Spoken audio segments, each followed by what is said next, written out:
રજવાડાના શાસનકાળ દરમિયાન પણ મોરબી સુવિધાઓથી સજ્જ હતું. નમસ્કાર, હું સત્યરાજસિંહ જાડેજા મોરબી અપડેટમાં આપનું સ્વાગત કરું છું. આવો મોરબીના ઇતિહાસમાં એક ડોક્યુ કર્યાની અંદર આજે આપણે જોવાના છીએ કે મોરબીને પ્રથમ વર્ગનો દરજ્જો મળ્યો હતો. ત્યારે એ સમયમાં દરેક રાજ્યોને અલગ અલગ દરજ્જો આપવામાં આવતો હતો. ત્યારે મોરબીને ગોંડલની સાથે સાથે પ્રથમ વર્ગનો દરજ્જો આપવામાં આવ્યો હતો. તો એવી તો કઈ સુવિધાઓ મોરબી રાજ્ય એ લોકોને પૂરી પાડતું હતું કે જેના હિસાબે મોરબીને પ્રથમ વર્ગનો દરજ્જો મળ્યો હતો. ત્યારે એવી સુવિધાઓમાં આપણે જોઈએ તો જ્યારે ટપાલથી સેવા ચાલતી હતી ત્યારે મોરબીએ પોતાની સ્વતંત્ર ટપાલ ટિકિટ બહાર પાડેલી હતી.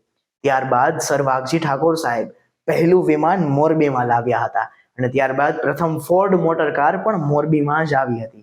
અને આની સાથે સાથે આજે પણ આપણે જોઈએ છીએ કે ઘણા ઘરો સુધી પાણી નથી પહોંચતું, ત્યારે એ સમયની અંદર પાનેલીના તળાવથી પાઇપલાઇન નાખી અને ઘર ઘર શુદ્ધ પાણી પહોંચાડવાનું કામ ત્યારે કરવામાં આવ્યું હતું અને આવી સુવિધા પૂરી પાડવામાં આવી હતી. ત્યારબાદ વીજળી અને ટેલિફોન જેવી સુવિધાઓ તો ચોક્કસ હતી જ તેની સાથે સાથે વાંકાનેરથી વઢવાણ અને વાંકાનેરથી રાજકોટ આમ રેલવેની સુવિધા પણ મોરબીમાં પૂરી પાડવામાં આવી હતી. અને એ જ દરમિયાન વીસી હાઈસ્કૂલ જેવી વીસી હાઈસ્કૂલ પણ એ સમયમાં બનાવવામાં આવી હતી. આમ અલગ અલગ ઘણી બધી સુવિધાઓ મોરબી માટે પૂરી પાડવામાં આવી હતી.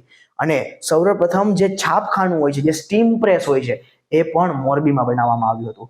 આમ એ સમય દરમિયાન મોરબીએ આટલી સુવિધાઓનો લાભ લીધો હતો અને મોરબીના રાજવીઓએ આટલી સુવિધાઓ પૂરી પાડી હતી અને ત્યારે મોરબીને પ્રથમ વર્ગનો દરજ્જો મળ્યો હતો. હજી પણ આપણે મોરબી વિશે ઘણું બધું જાણવાનું છે. તેના માટે જોડાયેલા રહો મોરબી અપડેટ સાથે.